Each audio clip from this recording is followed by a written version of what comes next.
This is a DCTV News Network report.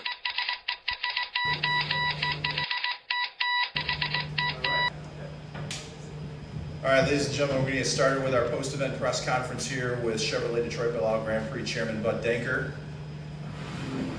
who's taking his seat as we speak. But overall, that feels good. Yeah, right. Overall, if you can just share your thoughts on the weekend. Obviously, a busy, full 3, 4, 5 days, whatever you consider it, here at the Chevrolet Detroit Belle Grand Prix. Great crowd today. Good attendance overall for the weekend. We can talk a little bit about that, and got lucky with the weather as well. Yeah, we had a. Well, I'll just back up and say, you know, we began planning for this event the day after last year's event, don't we, Merrill? We do. We have a staff meeting, and we begin going through what worked well and what things we need to work on. Of course, last year we worked on the weather, but seriously, we do. That's the proper process we put in place, and you learn that because I got a great boss that always, you know, plans and plans and plans. You plan for the worst and hope for the best. But I would say we did that this year, and I would say we probably had the best preparation we've had so far. We had 2 less weeks to put this place together, and we were probably best prepared we've ever been. I'd say that. We could have been racing last week. Gary Bays, my operations team, Merrill, of course, the communications and press, and all the folks that work on our team. You know, we have 14, 15 people now full-time. Full-time, all year long we do this. And I think we go with a hiatus that put this thing together. So I would say it's our best event yet. We've been doing it since 08. We got 08, you know, 07, 07 and 08, 12, 13, 14, 15, 16. And it was just, you know why I felt that way? Because it was so calm.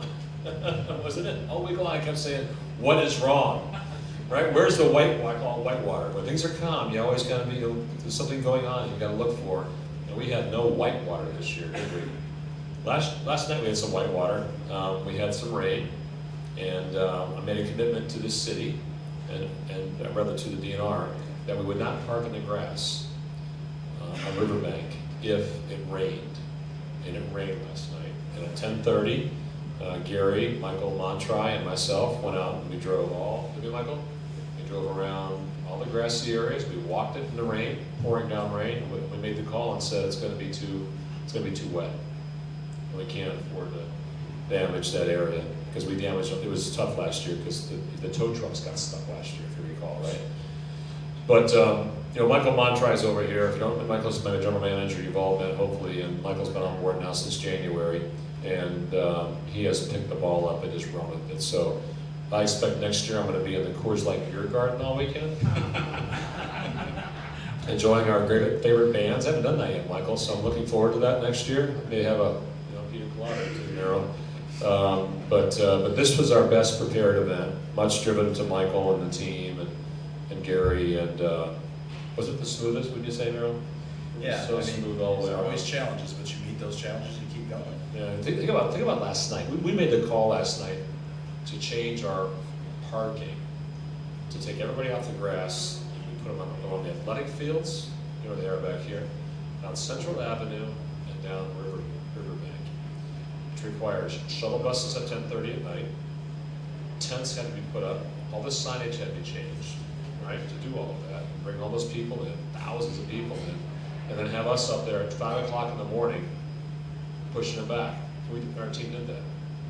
And that's the kind of team we have here that you have to take to reserve. But we planned for that too, didn't we? We planned that as an alternative program if it did rain, and it worked fabulously. If you go out to the bus loop now, and that's the scariest part of people leaving here, because they all leave at the same time. The bus loop was cleared out in less than an hour today. Less than an hour. We had people off the island in less than an hour. So you go out there now, the car corrals are empty. All that's left is the people from the media and the boat club. So, but no, attendance-wise, you know, our rough numbers are, we say it's 25 on Friday, right? Yeah. Yesterday we had our biggest Saturday. We had 40,000 yesterday, and today we had was it 30,000 today, which is a little bit interesting. We were probably about 5,000 to 10,000 light. You know why that is? It rained everywhere else. It rained everywhere else. My wife came down from Birmingham and she brought her raincoat and arranged stuff, and so did Michael's wife, I think, and she was considered not coming down because it was raining so hard in Birmingham today. So we had all this rain around us, and we finally had this divine intervention where the clouds parted and gave Belle a break. Yeah, at one time, Michael, right, you were at the command center over there at the boat club. We were looking for pretty terrible rain here. We had ready to issue an alert to you all real soon, and it hit the other side of our island. That's how close it was. It hit the other side of the island, it didn't hit us, which was amazing. So, but I would say, best prepared, smoothest event, and 95,000. We didn't hit the 100,000 because today was a little bit off because of people just didn't come down. They thought it was going to be terrible weather, but we still had a great event. Hey, grandstands looked filled, sponsor tents were sold out, and we had a great crowd. And we had Morris Day in the time, and he was packed, wasn't it? They were rocking over there. It was the best band we've had yet in terms of attendance, I think. So, just a great success. And how about those overhead shots? You guys see the overhead shots on TV? They, all weekend long of Detroit and Belle Isle. Are they magnificent? How do you put a price on that? That's a key intangible, isn't it? So, I just want to thank, as I told Louis, you guys are our customers. I hope you felt that way. We have the best volunteers in the world. Are they the best volunteers in the world? And they're always smiling. Can I pick you up? Can I take you somewhere? Are they the best? Amazing, aren't they? They're our heroes, right? They don't get paid. They actually pay your association to be a volunteer. Think about that. Nobody else does that. They pay their association to be a volunteer. You know why they do that? Because so no one comes and gives a free t-shirt and never shows up for their job, right? So 1,150 volunteers. We have 1,150. So we got a party with them on Tuesday, don't we? Yeah. Tuesday night, we honor them, and it's always a great time, and it's a great group of people.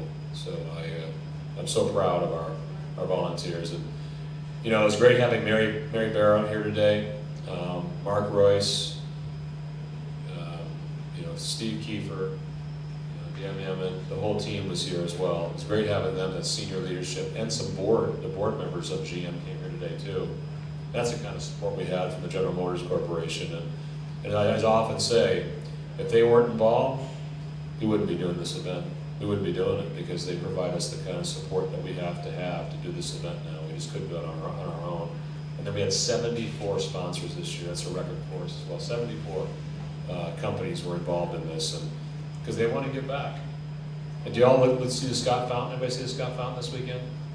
We turned that on Friday at 10:30 in the morning, 10:40 in the morning. It was the first time it's been on since Labor Day.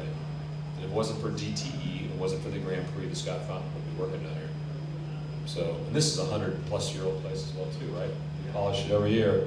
Probably the oldest media center you guys take every year, isn't it? So, it's aged, but we still keep rubbing it and shining it up every year. So, no, I hope that you guys enjoyed it as much as I did. As I said, you guys are our customers, and I got to go over there again, Drew, and thank the people as they were leaving the bus lines at the bridge. Yeah, my annual tradition, and just great to see the smiles on people's faces as they leave here, after our event. It really is great company. Didn't it seem like that? You know what we did? We had a lot more kids' activities in the display area that we've had this year, the Meyer Fan Zone. A lot more kids' activities out there. So, so that we really focused on that, didn't we, Michael and Merrill? And it came to life. We also had a nice beer garden for the first time too. That was packed all the time. So you're right. We had a different kind of demographic this year in terms of age, I think. So, but no, I love going out there and thanking them. And a couple years ago, I had to go out there and apologize to them, didn't I? The track came apart, and that wasn't very fun. It was a lot of fun today. So, but we talked about the total numbers again. Estimates about 95,000.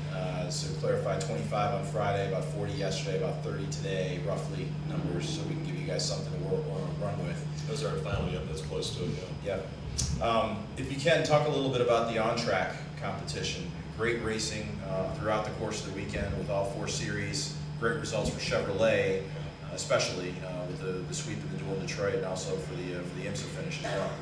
Yeah, no, we. Well, Chevrolet's happy, we're happy. So they were pretty happy this weekend, weren't they? So they had great results, and Ricky Taylor and Jordan Taylor winning their race yesterday was key. And you know, as Jim Campbell from Chevy often says, you know, what they do on the racetrack, they take that and take it to production-based vehicles. And you see that in IndyCar, obviously, with the 2.2 liter engine and direct fuel injection, obviously turbocharged. It's like they have in their own production cars. So they had a great weekend. And Sebastian winning yesterday was key. And then, man, I was so relieved to see Roger get a win today. We had a tough Indy, as you all know. It wasn't our best, in fact, one of our toughest, other than when we didn't make the race. But boy, it was good to see him smile. I was late here getting him because he was back in the motor coach. He wasn't happy about the fact that Elio didn't win one lap too long and the caution came out, right, folks? And but boy, he was happy to see Team Penske and see Will in particular come back after yesterday's adversity. Will Power had a wheel fall off yesterday, right? I mean, come on. So to see him win and see Simon, what's Simon's points lead now? Do you know? 80. 80? Yeah, about 80. 8-0 now? Yeah, I think 357 and 277. And what happened to Dixon today? What place did he finish? He finished 5th? Well, he always hangs in there, doesn't he? Never goes away. So is he in second then? Yeah, Dixon's second. Okay, because Elliott must have fell a little bit with his finish, so I didn't see the standings yet. 80's a good number. No bias. What was your question, Jeremy?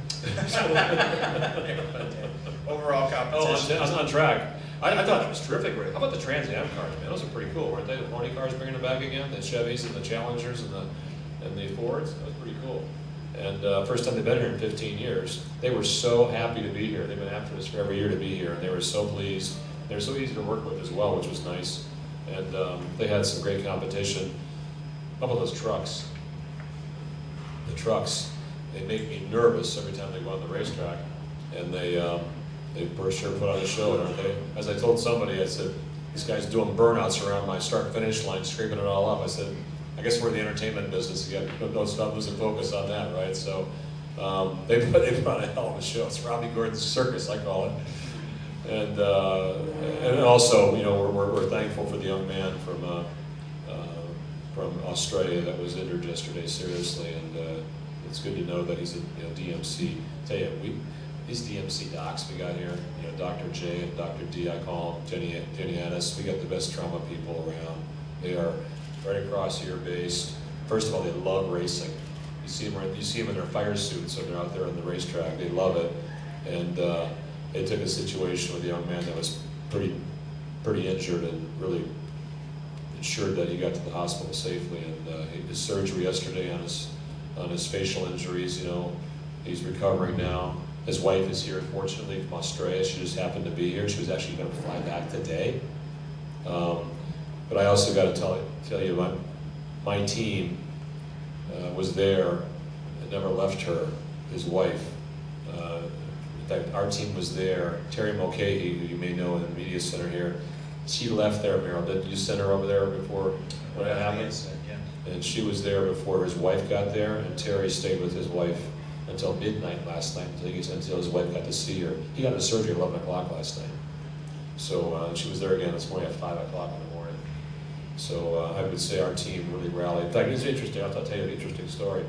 I went over to the Traxxas driver meeting today. They have a driver meeting with their 9 or 10 drivers, and you know, they asked me to come over there, and they all just thanked us for the preparation and said, if this situation occurred, if this situation ever occurred, we would want it to occur on Belle because of the people we had that were prepared to take care of the situation. The doctors, the people in our team that rallied around it, and the people at DMC. And then I mentioned Terry Mulcahy to them. They don't know her, and they also don't give her a standing ovation. They haven't met her yet. These are drivers and crew people that don't even know her. Give her a standing ovation. It's pretty cool. Great. Let's take some questions from the audience. If you have any questions, raise your hand, folks, over there in the corner. Microphone. Given what happened in that truck race, are you going to have to review that series' future here and look at how they do it? Well, you know, it's an interesting series, and I mean, you have to look at how the instrument, how the situation occurred as well too, right? You're on two wheels sometimes, and so we haven't even seen a lot of the information about what occurred. So we always will look at it, and take it into consideration as well. It's a motorsports. You always have risk, right? No matter what kind of motorsports product it is, but every year we look at the sports car series and the truck series and others, and we'll review it as well, folks. When I went over and met with the folks afterwards, met with them today, and talked about safety and talked about security, they've got a pretty buttoned-up program. Robbie Gordon's a huge off-road racer, right? He's got some great, success behind him, and also he's had some pretty tough accidents of his own he's walked away from. So I feel confident they have good equipment, but we'll always take a look at it. The estimated crowd figures that you gave us, I mean, particularly in the conditions, they're decent numbers, but do you sometimes scratch your head as to why this event doesn't draw a lot more people? I mean, after all, this is the Motor City. You would think that a premium auto race would be a big draw card here. I like that number. As I've told my team, I'm afraid if we had 120,000 and more, we wouldn't give a good product here. When you have one bridge to come on and go off every time, you really don't want to affect the product you have. And if I had to have people out there waiting for 2 hours to get out of here, I'm afraid we would affect the product that we have. I like the 100,000 number. I like the 95,000 number. I think it's great. And I'm concerned. What we've done out there, you probably haven't been out there to see our egress, is we've learned from Disney. When you have these lines that go like this back and forth at Serpentine, people don't mind it because you're moving. You put them in one long line, they really get frustrated. Same number of people. So we've done that, and I would be concerned if we went much greater than that. We don't really go out and do a lot of advertising, folks. We really don't. First of all, Merrill has no budget, as you know. So, if we could get that 90 to 100,000 number, I am very happy with that. But on the egress, just to clarify, you talked about it being about an hour to get people off. We did less than an hour today. Less than an hour. The best that we've ever done. It is. Yeah, we did. Now we rent. How many buses did we rent this year, Michael? 125 buses we rent. That's crazy. You don't know what our bus bill is. We do. It's a lot of money. It's a lot more than my advertising budget. That's several 100,000 there, Next question. Greg, did you have one? Yeah, I do. But the bumps, any plans to look at, some of the drivers are complimentary. It's starting to be like Sparky Anderson of the Green Monster in Boston. It's either unfit for baseball or it's the greatest stadium in Major League Baseball. What do you think about the bumps? Are you going to look at it? Is there a way of altering things? Does the cement just need to settle before you think about it? What's the deal?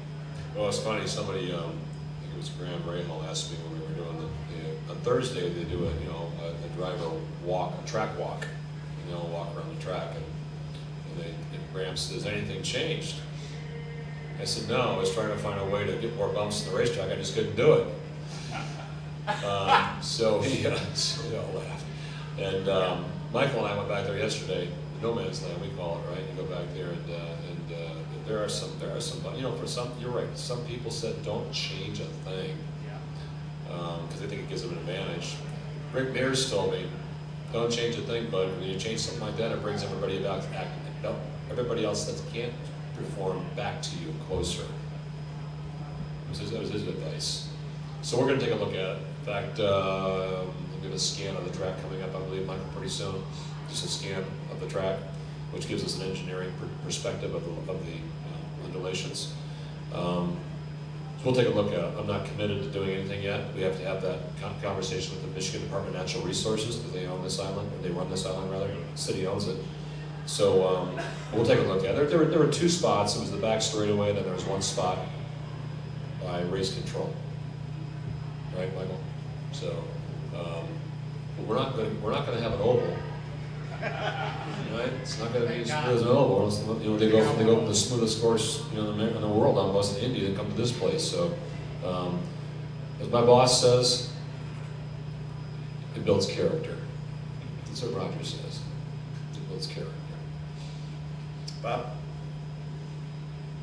You talked about some of the sponsors. You have one of the contributors is the City of Windsor. They give you $50,000 for the race. There's been debate in Windsor over whether it's worthwhile for the city to contribute. I've talked to the mayor about what he thinks they get from it. From your point of view, first of all, what does it mean to have Windsor as part of the kind of the team that puts this together? And then also, what in your mind do you think are the benefits that Windsor draws from being there? Yeah, we get a good draw every year from the folks at Windsor. We haven't done an exit survey now in a year or so, but we used to draw, I think, about 10 to 15% of our fans were from the Windsor area. You know, between Windsor and Toronto, there's great open wheel fans. Toronto's got some great open wheel fans, and so does Windsor as well. But we look at it as a collaboration. You know, you're sitting here at the Windsor International Media Center. You got the Windsor, you know, grandstands that we focus on. Also, you saw the first chalet out there. If you saw it or not, had all the Canadian flags on it. That's Cypher Systems from Windsor. They're a big partner. They bring a lot of customers over here, and they're one of the biggest users of their chalet on Friday. In fact, they fill it up with people. But you know, we're a common region here. We really are. In fact, you know, Windsor just won the Memorial Cup. The Memorial Cup is the OHL championship. They have never had it. I don't believe that they had it. It's been many, many years. And that's coming to Windsor next year. That's a big deal for Windsor. Mayor Dokins reached out to me and said, "Hey, can you help us? Can you send us a letter to talk about the cooperation between our two cities and what we do to help us get that cup?" So when they're here visiting us next May for the Memorial Cup, we're going to do activities here in Detroit at the same time. So I think we have a great cooperation with the people over there. I think it really allows us to have the interaction with their fans in a great way. You know, there's an investment obviously by the folks in Windsor to do that. We're very proud that they support, but as you said, it's got to work both ways, right? It worked for us, it's got to work for them, and they've been great partners with us. Eddie Francis, previous mayor, now Mayor Dokins. You also talk about the over 700 journalists that are credentialed here that get a chance to interact in this media center, the City of Windsor International Media Center as well. Yeah, I don't know what typically 700 is a pretty big number, isn't it, for most races, isn't it? Right? Is that a big number for most races? You guys know better than I do. It's a very big number. I'm sure, you know, IMS is the biggest, right? For the 500, especially this year, but I've heard that we're always the second or third biggest, maybe Long Beach and ourselves, but there's a reason for that, right? A, I hope that you guys enjoy your experience here. You're in the Motor City, capital of the world, and you know, 700 international media folks far away from Australia. You know, I hope that provides Windsor some perspective of what it provides them in terms of focus. Right? And also the joint concierge service downstairs with the City of Detroit representatives along with the City of Windsor representatives. We hope you all got a chance to experience that again this year. Absolutely, absolutely. They're just great people and great partners. But we love going over there, and they love coming over here, you know, working together. You may have mentioned it earlier, sorry, but are you locked in on same timing and format next year? We are. We've got a agreement with IndyCar that we recently extended, and we don't issue press releases typically about that kind of stuff, but we will have a duel in Detroit as well as a result of that, you know, heretofore. So, you know, why is the duel important for us? Well, you know, we're really a sponsor-driven event. Most of our revenue comes from these corporate partners, right? And those partners want to see equal activity on Saturday and Sunday. In fact, it's shifted for us. It's shifted this year. We had more attendance this year targeted on Saturday than we did Sunday. It was never that case when we just had one IndyCar race. So there's more people coming Saturday than there's Sunday. Why is that? Maybe people have, you know, their obligations on Sunday, church and other things. But I think the fact is, too, we have 4 races now on Saturday. There's a lot of activity going on Saturday, and 3 races today. So yes, we will have a duel in Detroit again next year, and the only one that's not, you know, the Truck Series is a year-to-year, and the Trans Am Series is a year-to-year. But IMSA will have again back here as well. Chevy? Chevy we have next year as well. Yeah. I believe the dates are June 2nd through the 4th, 2017. Yeah, we always want that same date, week after Indy. Why is that, by the way? First of all, we have the coattail effect of Indy, but here in Michigan, kids are still in school this week. And Drew knows, when those kids go out of school, where do people go? They go up north. So we saw that Labor Day. Labor Day was a bad week for us, a weekend for us. We couldn't get anybody here. And the sponsors told us, don't have it Labor Day, because if you do, I can't fill my chalet up. I can fill it up now because kids are still in school.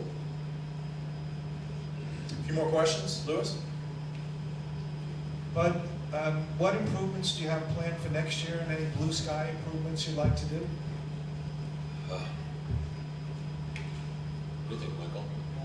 Pulling up my list that I started on Friday.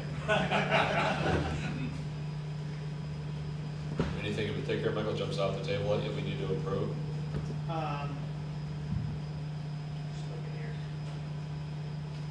I don't know if I have anything that I'm ready to kind of talk about publicly.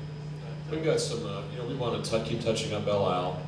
By the way, we raised $545,000 on Friday night, net, for Belle Isle Conservancy. The grand premiere event. Grand premiere Friday night in the Penske Chalet. That's great. So that money goes right to the Belle Isle Conservancy, which goes right back to Belle Isle. And that does not include, obviously, the money we spend to invest here as well. The DTE fountain, or Scott Fountain, the DTE is a lot of money to redo every year. So this place, we do a lot of work in this place every year. The Flint Pavilion, all around. So there's some general upkeeping and housekeeping we got to do. Last year we spent $250,000 in the Meyer area to put French drain tile through the area, and now it's dry. That's the kind of investment we can continue to make around here. So there's some things I want to do on the island that are outside of our venue. There's some ball fields that we'd love to get involved in refurbishing that Michael and I have talked about with the DNR. We raised some money for a trail all the way around Belle Isle. It's a $2 million trail we're trying to fund. So there's some things that we're looking at from a capital raising fund that will benefit not just our area, but also the whole island. Any final questions, guys? Right here. Oh. Right here, bud. Okay. Yes. So they're coming off, the IndyCar drivers anyway, are coming off the most mentally and physically demanding race with the 500, and they're coming straight here to a doubleheader, to a race that some drivers say is worse than Sebring, some of the IMSA drivers. Right. So do you feel it's more imperative to make updates to the track, to the bumps in the worst spots that you mentioned? Is it more imperative to do that because they're racing twice here? Yeah, it's a good point, because it's tough for not just the drivers here, but it's tough for the crews. Especially when you have an accident on Saturday and you got to work all night long to fix your car on Sunday as well. We know that with four teams. So, yeah, we hear it and I listen to them. I think it's a good point because it's very demanding. Indy 500 is emotionally demanding, as you know, it's physical, right? Because it's such a delicate, fine balance in how you drive that race car. And here it's, as Simon calls it, a road fight, right? Or street fight, because you're just on that car all the time. So, as somebody mentioned before, we're going to look at changing the track and grinding the track. I'm not saying yes, I'm not saying no, but we're going to take a hard look at it. Okay. Any other questions? I would say this, that we're racers, right? We're not just promoters, we're racers. And some people are in the business to race. We're racers, so we want to have a good product and one that's fair and one that's also safe. There's no other questions, Bud. Great job. Congratulations on a very successful 2016 Chevrolet Detroit Belle Isle Grand Prix. Thank you, everybody, for your coverage. Thank you all again. The whole media center. You guys have been great for us, and your reporting is very balanced as well. I appreciate what you provide us, and as I said at the outset, you're our customers, and I hope you felt that way. Okay? Thank you all. Thanks, everybody. Thanks, guys. This was a DCTV News special report.